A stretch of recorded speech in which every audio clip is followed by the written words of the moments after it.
I'm with Angela Borman here, and Angela is the chairperson of the Apprenticeship Ambassadors Network, and she has over 37 years experience in learning and development and apprenticeships. And Angela has a wealth of great information, great advice that we're going to cover today. We had an amazing careers event with a round table where we had a representation from the AAN, Apprenticeship Ambassadors Network, Alan Wallace, who came to join us, and from that event we identified 20 barriers to how to hire an apprentice. And Angela today is going to talk to me through those 20 barriers with some great smart tips and solutions. Angela, the first thing I'd like to ask you is, why should an employer consider hiring an apprentice? Because they are the talent pipeline for the future of the employer's business. So you're bringing new talent into the business, you're bringing fresh ideas, and you're actually enabling the business to sustain for the future. So you're planning for expansion, you're planning for I can't even say that. Longevity. That's the word. Succession planning. Yeah, I can say that one. But you're planning for succession, and you know that is the future of your business. Yeah. So from an employer's point of view, there is a lot of benefits, and they do bring fresh pair of eyes to the business and are able to bring new ideas and challenge what you are currently doing and go, but why? And that but why can make you think as an employer very differently about maybe one of your processes that would then you could streamline, and it would make it more cost effective for your business. Great. An apprentice traditionally is seen as a young person, but doesn't have to be a young person. But if we looked at what young people can bring to a business, what do you think the intrinsic benefits are? So, no, they don't have to be a young person. An apprenticeship is for anyone of any age. But the benefits of an apprenticeship is that when you're going through that programme, that you are learning the knowledge, you're then applying that knowledge and developing the skills, and you're actually then developing the behaviours as well, which is the fundamental components of an apprenticeship standard.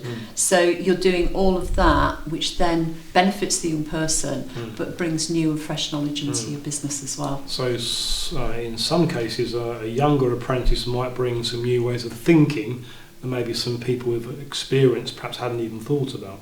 Absolutely, absolutely. We had a very recent, barriers to hiring apprentice roundtable event. It's a bit of a long-winded title, and Alan came from the Apprenticeship Ambassador Network and did a great job actually. And the overriding, Angela, feedback from most of the delegates who were employers was they all want to hire apprentices, but they say they just haven't got time. Now, how do you view the haven't got time to do it barrier, and what suggestions could you perhaps offer, or any comments you might have? I think that hiring an apprentice, yes, you do need to invest in the apprentice.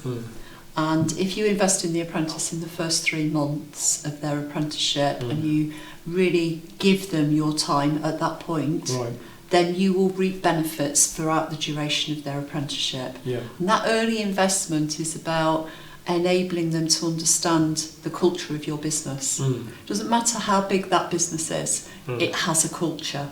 It enables the apprentice to understand your expectations.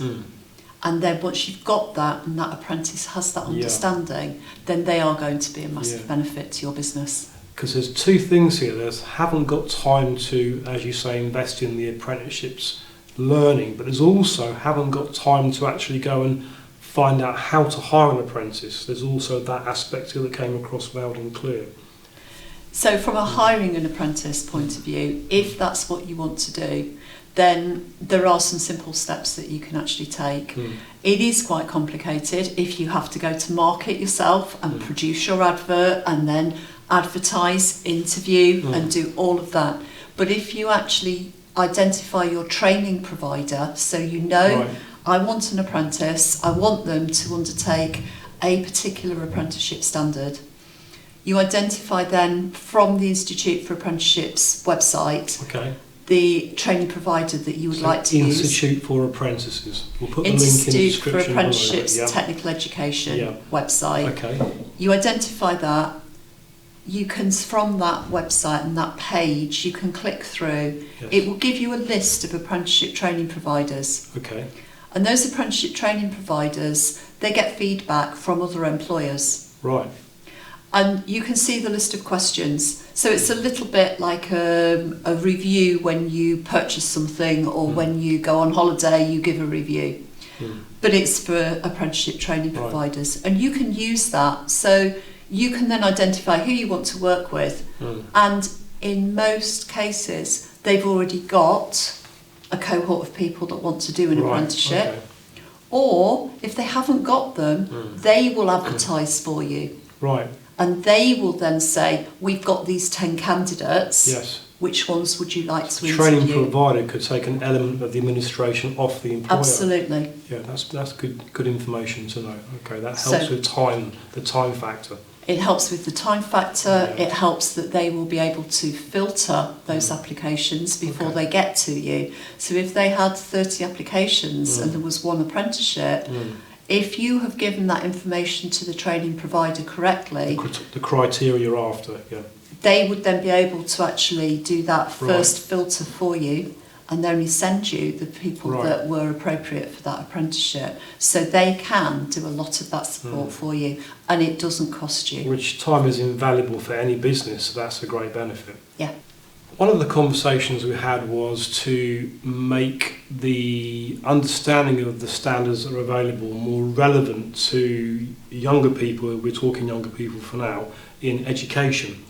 And do you think there's a responsibility for more businesses to go into education to explain about what sort of careers are available, Angela? I think that it is very useful for businesses to go into education to explain what careers are available. But I also think that it is useful for current apprentices to go into education and take those opportunities. So by saying that, I think that if you've got an apprentice, whether it's a young apprentice or whether it is somebody that's already employed by the business that goes into education to talk about it, that person can then be aspired to be like. It's more relevant, isn't it? It makes it much more relevant, and those people can ask those questions of what is his really like. Yeah. And somebody that's having that experience can talk about it. Yeah. If you're also going into education, a young person wants to see a young person. Yeah. They don't want to see maybe the manager from a business going in. So how do you think we could encourage more, perhaps, training providers to encourage their apprentices to go back into education to relay their experiences? I don't know that it is the training providers that will be given those opportunities, because education and training providers don't always actually work closely together. I think that it's more around working with the Careers and Enterprise Company and their enterprise advisors and making them aware that there is an apprentice at this business or that business that would be willing, or being an apprentice ambassador for the Apprentice Ambassador Network, and they get those opportunities to go into the careers talks and things like that. Because very recently it's been reported that there's an ever-increasing number of 18-year-olds, but there's only so many university placements. So I guess it's about educating the schools and the colleges about what is available in further education, but while you're working you're also earning and you're learning. So I guess it's about business also encouraging their apprentices to allow them time to perhaps do that. Yeah, I think if they actually do allow their apprentices to do that, there is a benefit to both the business, because they're promoting their organisation in that education institution, but there's also a benefit to the apprentice, because if they actually do go into a school and give a presentation, or they're doing a webinar, whatever it is, that can count towards their apprenticeship and their behaviours. Okay. And count towards their off-the-job training as well. Yes, of course, yeah, that's true. So it's an extra piece of work towards their overall assessment, yeah. Yeah. So we had some feedback about who pays for all this. So let's say, for example, that an employer would want to send their apprentice into a school and perhaps give a presentation on what their experience has been. The feedback we got was, well, that's great, but while that person's going to that school, who's paying for them not to be at work? What would you say to that? Unfortunately, I think that you have to make that decision as a business whether or not that is viable, economically viable for them to be able to do that. And I think if it's a small employer, then there has to be that business decision, because it would be the employer that would have to pay the salary, because there is no... Yes. There is no budget, no funding. Costs, there's no additional funding to be able to cover that. Obviously, we know it's the right thing to do for the sustainability of the future of most industries, but it's, as you say, taking that review from your own micro level, whether you're able to do that. Yeah. Okay. One of the critiques, actually, and that's the right word, that came out of the roundtable event was that if the apprentice joins a business, there was a fear factor of what they would call costly mistakes, which could be a barrier to hiring an apprentice. And one of the delegates said, if I have an apprentice in my business and they cut something wrong on site, or they don't fit a kitchen in our industry's point of view in the right way, it's going to cost me as a business. And they're saying, well, who pays for that, and how can we avoid costly mistakes? I think the way to avoid costly mistakes is to ensure that when you have an apprentice, that you actually have close supervision. Okay. So you have to bear in mind that if you recruit an apprentice, they are there to learn, and they are not going to be the ready-made article that could go and cut a piece of material on their own, or fit a kitchen on their own.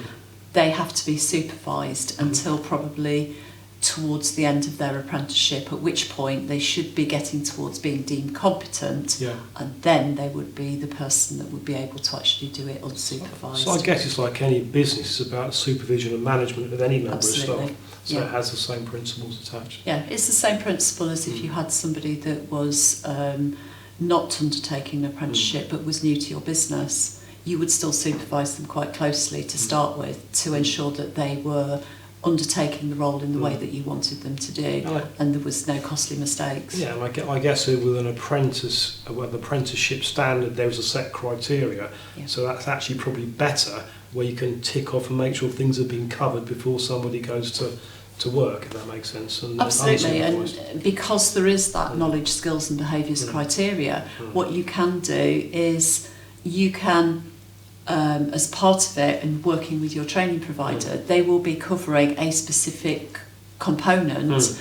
You will be focusing and giving them the opportunity to undertake that, and you will supervise them to start with, and then you will gain in confidence as they progress that they will become fully competent in that aspect, and then they'll move on to do something else, and you supervise, and then they become competent, and eventually you build up all the knowledge, skills and behaviours as being competent, and then you're avoiding your costly mistakes. If I could talk about education, some of the feedback was that perhaps the careers advisor within education actually needs to be trained as well, so train the trainer in terms of being up to date about what are the up to date options.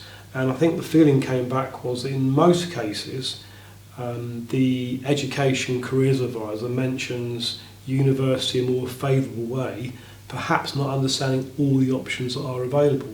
Do you think that's the case, Angela, and do we need to go back to basics and train the careers advisors? I think that the careers advisors are much more aware than they used to be. Okay.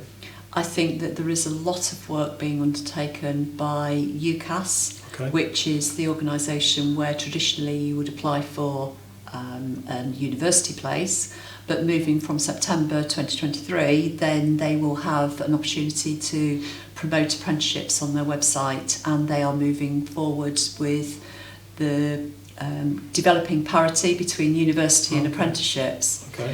And there is a massive amount of work that's being done by that organisation with careers advisors to make them aware. I think also there's the Careers and Enterprise Company that have hubs right across the UK.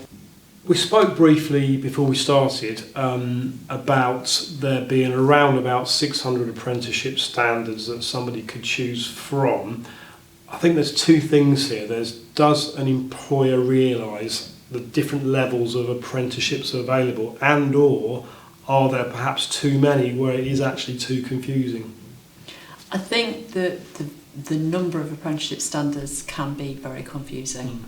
Can be seriously confusing, and this is where, for particularly a small employer, it's very useful to engage your training provider to start with. Right. Because by engaging your training provider to start with, you know that you want them to actually be able to do this, this and this. To select the right one, yeah. At the end of the apprenticeship. Yeah. So the training provider will then be able to help the employer to identify the right apprenticeship standard. Okay. So rather than trawling through 600 plus apprenticeship standards, have that conversation. So you need to know, I want to do this, this and this at the end of it, I want that person to do. They will then be able to help you to find that right standard at the right level.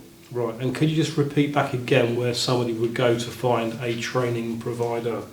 So they would go to find a training provider, then they can go to the Institute for Apprenticeships and Technical Education website, and all they have to do is use the search engine and look at, I'm just going to say, trade supply apprenticeship standard. Just put trade supply apprenticeship standard in your search engine, go to the Institute's website, and on the right hand side, probably about halfway down the screen, there is a tab that says find a training provider. If you click on that, it takes you out of the Institute's website and it will list the number of training providers that are available. Let's go to the Gov website from. That's it. From there, you can even put in your postcode. To find one that is close. And then you can identify by using the reviews which training provider would work for you. But you need to know how you want that training provider to operate with you. So do you want them to be good at communicating with you? Because if you do, when you read the reviews, you pick one that gets good communication. If you want them to be good at providing feedback on the apprentice progress, you pick one for that purpose. And there's about 10 different categories that you can look at. And again, we'll put that link in the description below. That's great. Thank you, Angela. On the back of that last question, I mentioned the Gov website actually, and you can, when you're searching, get drawn straight to that Gov website. A little bit of feedback we gained from the roundtable event was that some people see a government website more about driving licences and tax affairs, and perhaps it's a little bit too clunky and perhaps a bit scary for some people. Do you have any feedback on that comment?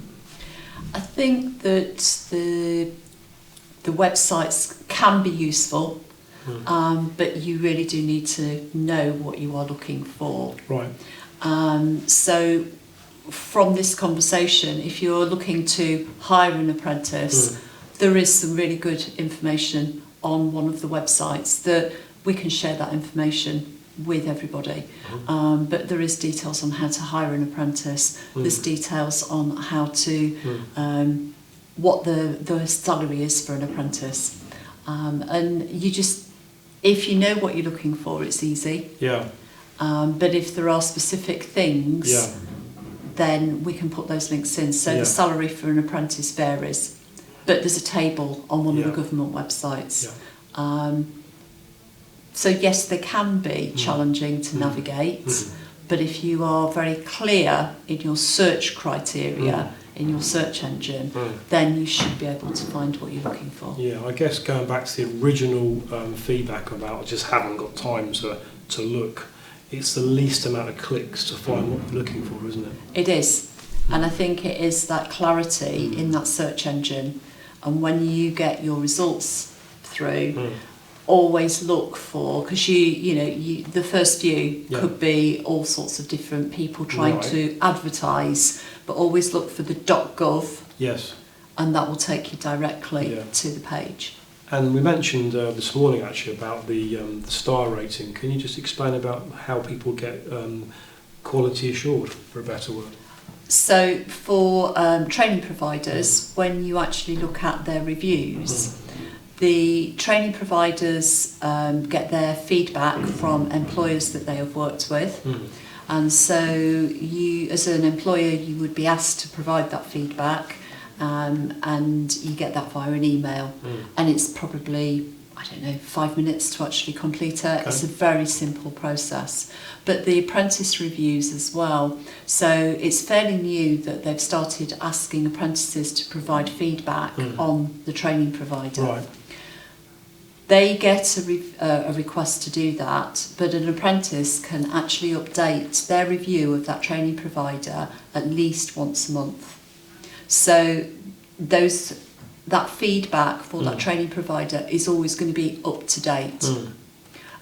So it's really important as well for the training provider to ensure that they are getting good reviews, because that impacts on a lot of the audits and everything else that they have to go through and undertake because they're receiving public funding. From stage one then, if you're looking for an apprenticeship training provider, then you can get that information to select one that's got better grades potentially. Yeah. It's got better reviews, but when you click into look at those reviews, it shows you the questions. You can drill down to that detail. You can drill down to the question and what the number of employers that have responded to that question, the number of people that actually say that it is good, and the number of people that say that it's an area for improvement. And you can do exactly the same with the apprentice reviews as the employer ones. Great.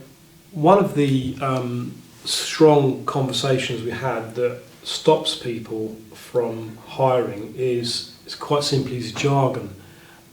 We can have a conversation today, and I think so far we haven't used too much jargon where we've explained it. But I think if you're an average employer and you are looking to hire and somebody mentions something to you, for example, even your association, the AAN, what does that mean? So what would be the solution for breaking the jargon down, or where can people find out what these things mean? So the UCAS website has a really useful list of terms used within an apprenticeship, and I've talked about the knowledge, the skills and the behaviours, but if you're working with a training provider, they'll probably abbreviate it to the KSBs. But for me, I always refer to it as the knowledge, skills and behaviours. The KSBs being? The knowledge, skills and behaviours. Right. But because that training provider is using that term every day, they forget that people don't understand it.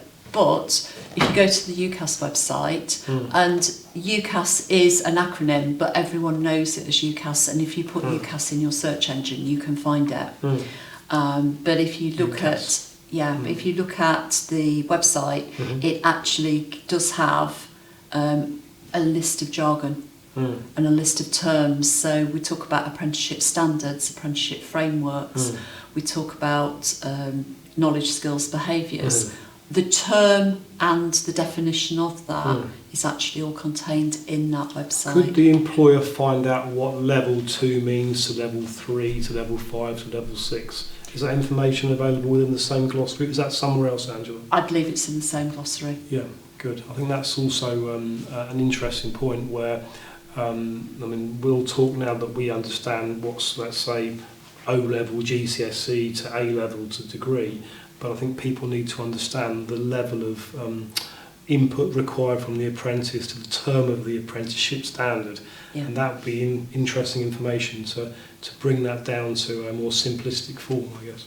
Yeah, I think that the glossary that is available on UCAS talks about graduate apprenticeships and talks about higher apprenticeships, and I think that is more relevant to the way that we would want to look at it from an employer's perspective, rather than the level 2, level 3, level 4, etc. It's talking about a graduate apprenticeship, an advanced apprenticeship. So it kind of puts it into terminology that is relevant to an employer. And again, we'll find that and we'll put that in the link below for this section. Brilliant.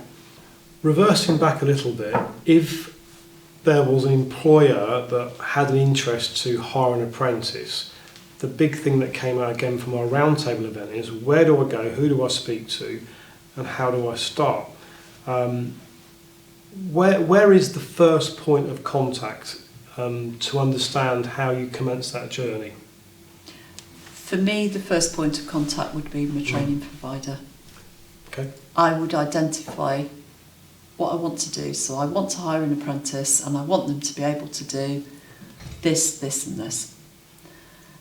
And then you look at the Institute's website, and from that Institute's website you would then be able to get your training provider and start having those conversations with your training provider, because they can do so much for you. Yeah, I guess it's how do we communicate to employers about this word again? This goes back to a slight jargon, training provider. So me and you understand what that means, but does the average employer understand what is a training provider?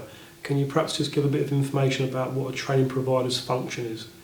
So a training provider is someone who either is a college or it's an organisation locally that, or could be national, that actually draws down public funding to be able to deliver apprenticeships. Okay.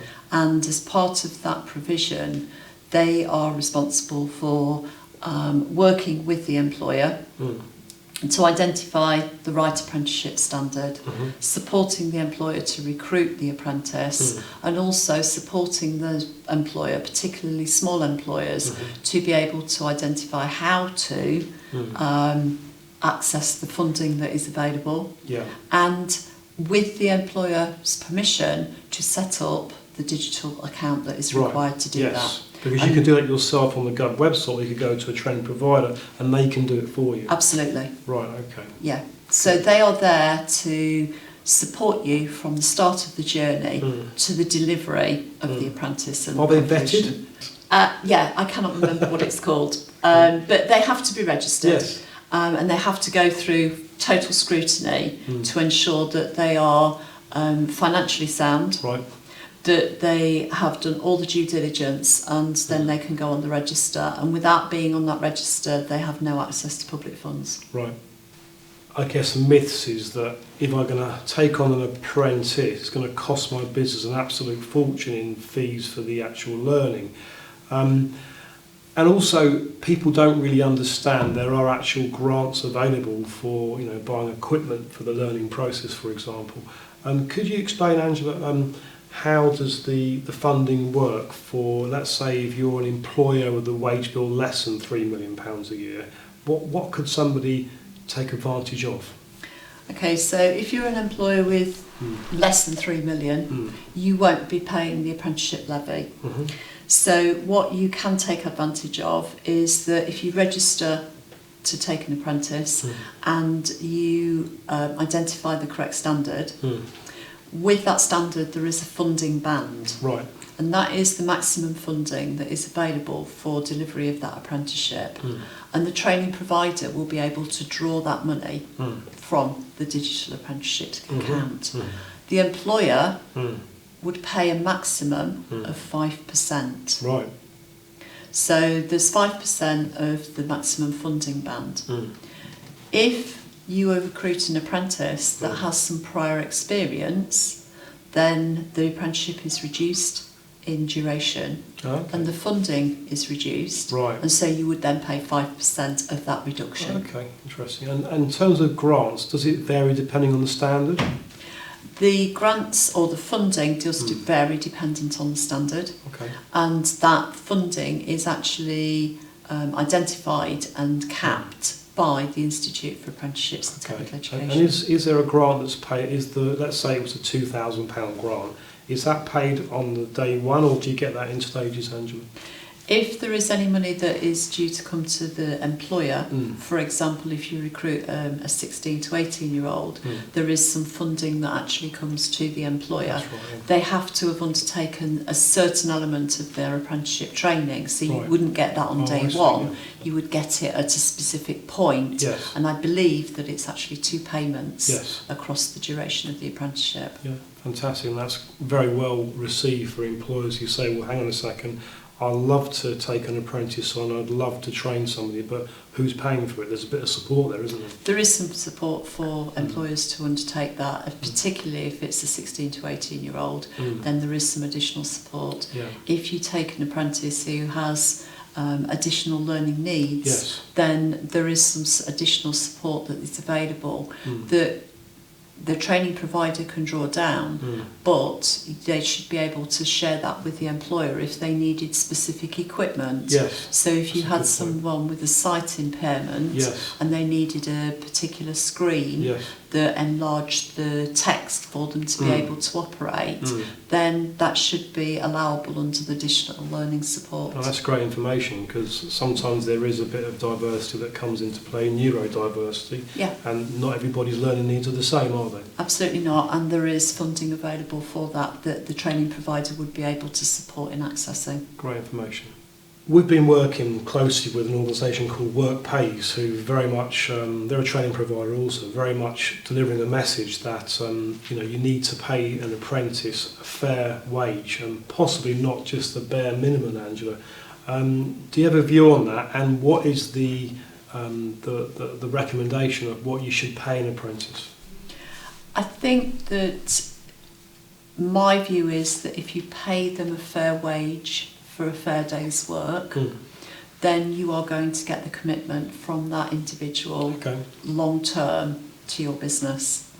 So you don't have to pay them the minimum wage, but there is a set guideline of what you should be paying, and you have to pay. And that information is found where? It's found if you again go onto the search engine and just put national minimum wage, and you select the year. So currently 2023, if you put that into your search engine and then go to the .gov, there is a table. Right. And it is literally one table. You don't have to read all the stuff before or all the stuff after. Right. There is There's one a table. very clear table that if you have a 16 to 18-year-old, it will tell you the minimum per hour that you have to pay. Yeah. And what are the direct benefits of paying an apprentice a little bit more than perhaps the standard? I think if you pay the apprentice a little bit more, you will get that commitment because they see you as a good employer. Right. Yeah. And that they will want to continue to work for you and support you. So retention's a big part. Retention's a part because you're investing in that person, and if you're investing in them, you need to get some return on investment.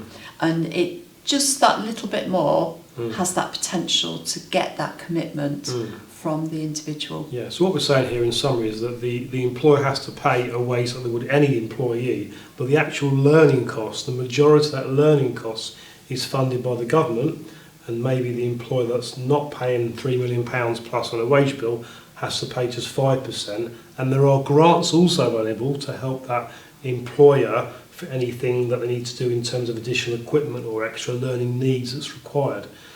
So that's where we are as a summary. Yeah. We did a film review in a little place called Olney in Buckinghamshire actually, and we asked lots of people that we spoke to about their feelings of university and how much it actually costs to go to university. And a lot of people that we hear that have been to university and they're still paying off this student loan, years and years later. Do you think that that younger people who are considering their options really understand that with an apprenticeship you can earn while you learn? I think that it is becoming more apparent to young people that they have those options to earn and learn at the same time, and I think it's becoming more apparent to families as well. There are still going to be some people and some young people that want to go to university to have the university experience, but I do think that they are much more aware now of the options that are available to them. And the cost. So how do we encourage the school leavers, the college leavers, that actually there's another option here where you're not going to have this potential debt in 10, 15, 20 years time still, and actually you're going to have experience, you're going to have your experience paid for as you've been learning. How can we over amplify that perhaps to education leavers? How can we do that? I think what we need to do is use apprentices that are already have been through that process. Yes. So you've actually got people that have completed their apprenticeship and maybe are 2 or 3 years out of their apprenticeship, that they're actually then talking about the fact that they've been able to afford to maybe purchase a house. They've been able to save tangible things, the deposit for a house, and Yeah. they're now moving into that process and they've probably been able to afford a bigger house or a higher mortgage because they haven't got to pay off their student debt as well. Exactly. So it makes a longer term benefit. So, and the earnings potential for a graduate against an apprentice, there is parity between the two. Yes. And I think making people aware of that as well. Because I guess the other thing is that an apprenticeship standard, once qualified, is a proper qualification. Yeah. And I think some people miss that fact, Angela. I think that they do, but I do think it's becoming more apparent. But yes, it is a nationally recognised qualification that says, I am competent to undertake this role. If I was an employer looking to hire, the old adage is when you're looking to make an investment, you need to understand perhaps the investment and the return probably mapped out, so you can clearly see it. You go to a board meeting, say, for example, and the board say, well, why would you want to take on an apprentice for? Have you got any suggestions or any ideas on how a business could review this in a simplistic way, where perhaps you are just looking on a balance sheet rather than actually anecdotally? I think that the actual return on investment and the tool to do that, the government and the Department of Education are creating a tool to do return on investment. That's interesting news, yeah. It isn't available at the moment, but that is one of the things that they've got in process. And I think that that is important to enable people to actually see. To illustrate. Yeah, because there's all the anecdotal evidence in the world, and you know that is good, but the hard figures when you're going to the person responsible for the finances, you need to have the figures, and at the moment there isn't a tool that is available. Okay. There could be a calculation undertaken, but for any organisation at the moment, we could really do with that tool. I think that would be fantastic, and that would be a great addition for anybody embarking on this journey of review. Yeah. So it's not there yet, but there is a recognition that there needs to be We'll one. keep in touch, Angela, on that one. Yeah. That sounds good. A output from the roundtable event was really how do we help the employer and the apprentice understand each other's expectations from the process of learning. Is there a better way that we could perhaps advise people how the expectations could be set clearly in the beginning? So when you say the process of learning, what? Yeah, so what does the employer have to do during that 18-month standard, and what does the apprentice have to do? So, for example, if there was a new apprentice taken on, how can we help the success rate rather than the 50% dropout that we get told anecdotally? How can we make sure that success rate is 100% with better communication? The training provider will then be able to help, because the training provider actually develops a training plan with the employer and with the learner. Right, okay. And so as part of that training plan, they specify what will be learnt at what point in time. That sets the expectation. But that's when the apprentice is taken on. Pre that happening, how can we help an employer understand what the expectation is from their part and how the process works? Is there something more simplistic they could perhaps get their hands on to understand it? I don't believe that there is a simplistic document at this point in time that would enable them to understand those expectations, and I think that they are very different for each apprenticeship standard. Right, okay. So it depends on the standard that they would be using as to what the expectation was. But I find that it's once the training has commenced, the training provider makes it very clear. And if you have that initial conversation with the training provider, then that initial conversation, you ask that question as part of the identification with the training provider. I want to take an apprentice. This is what I want them to be able to do. And they'll go, this is the standard. Okay, so what do I have to do to be able to deliver that before you even start recruitment? Got you. So the training provider should be able to say within the 20% of learning what the employer's part should be in terms of how they support that learning, but also on the 80% on the job learning, how does the employer have to work in terms of working through the criteria, but that's set by the training provider on the standard documentation.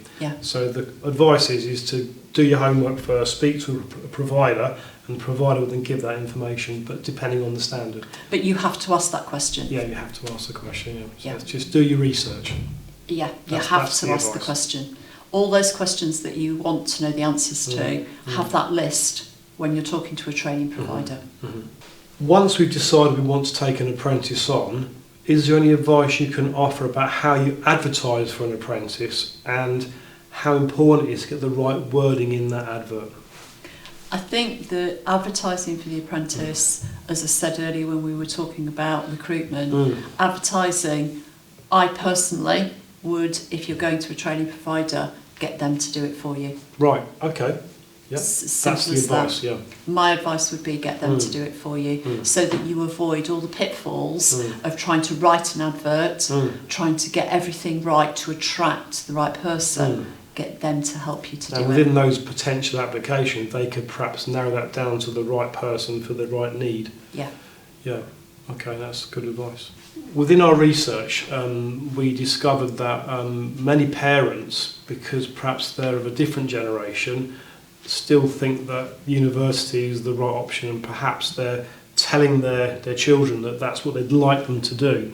So is there a piece where somehow we can educate not only the careers advisors in some cases, but the parents who perhaps are delivering that message? There is a lot of work being undertaken at the moment by the Department for Education to raise awareness of parents. There's documents being produced. The Apprenticeship Ambassador Network are doing a piece of work to raise awareness with parents and provide that information that they're probably not getting. So there are always going to be some people that only want their child to go to university, but I think that we need to make them aware, particularly of the alternatives to get an apprenticeship. You can come out with an equivalent qualification. So I think that is a massive area for development over the next few years. Great, thank you, Angela. Angela, that was amazing. Thank you very much. I'd just like to say a massive thank you, because by communicating the positives, we can only help with the information to make more an informed decision for students or learners, or let's say existing employers who want to upskill. That was really, really good. We'll put a lot of links in the description below, and by, again, everybody shouting the right message, we can only make a difference. So thank you very much indeed. No problem.